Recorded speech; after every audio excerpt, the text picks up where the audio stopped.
બોલો ભોળાનાથની જય। પાર્વતી અને ભોળાનાથ બે જણા વિચાર કરે કે પાર્વતી એક દાડો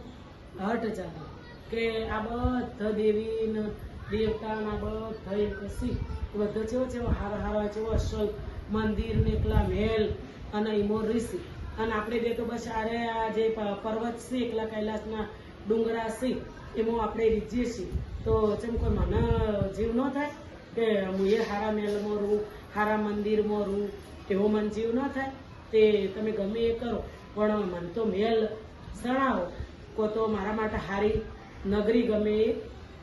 બનાવો એટલે ભોળાનાથી ખાસું બધું એનું એમ કે રિક્વેસ્ટ કર્યું કે ના દેવી આપણે હું શું ભોળોનાથ જંગલનો જોગી એટલે મારે હાપ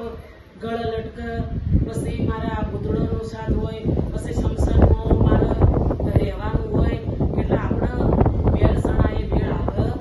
નો તમે દેવી સમજો પણ પાર્વતી પેલી કહેવાય ને શ્રી હઠ જેવી હોય એટલે પાર્વતી સમજો ને પાર્વતી કે ના ગમે એ કરો પણ મને તો બસ મેલ જ સણાવ એટલે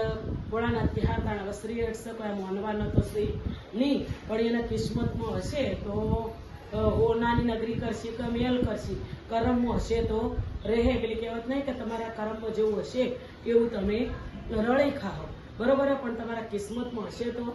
રહે એટલે એમ કરીને ભોળાનાથથી તો મોટી હોનાની નગરી રચાય હોનાની નગરી એકદમ રચાય એટલે પછી પાર્વતી કીધું કે ભોળાનાથ આપણે નગરી તો રચાય પણ એમાં આપણે ગમે હવન કરવો પડે એની સ્થાપના કરવી પડે કે કથા કે કોક કરવું પડે એકદમ આપણે ડાયરેક્ટ રહેવા જવાય એટલે ભોળાનાથ કે આપણે તો જંગલમાં રીચીએ શમશાનમાં રીચીએ અહીંયા બ્રાહ્મણે ચોથી હોય અને બધું ચોથી આપણે લાવીએ એટલે કથા ને એવું બધું આપણે ચોથી કરશું એના કરતાં રવાદેવ દેવી મારે કેવું મોનો એટલે પાર્વતી ના કથા તો કરવી જ પડે આપણે મેલ કર્યો એટલે કથા કર્યા વણા જવાય નો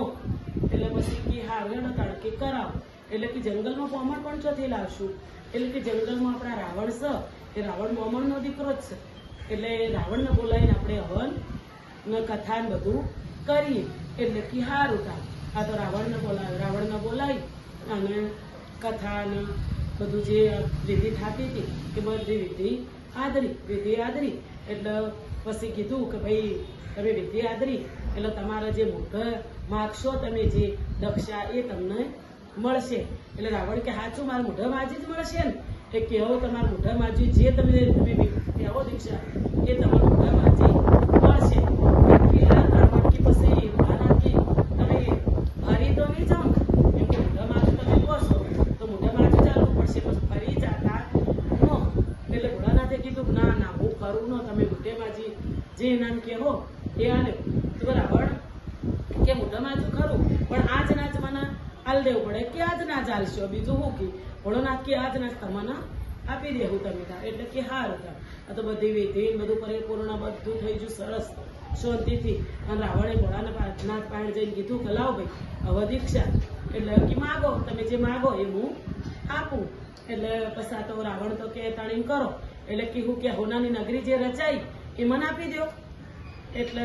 પાર્વતી ભોળાનાથ આમાં તાકવા મળ્યો ભોળાનાથ પાર્વતી આમાં તાકવા મળ્યા કે હોનાની નગરી માજી અને આપણે એને વચન આપ્યું કે મોઢા માજી એનામ તમને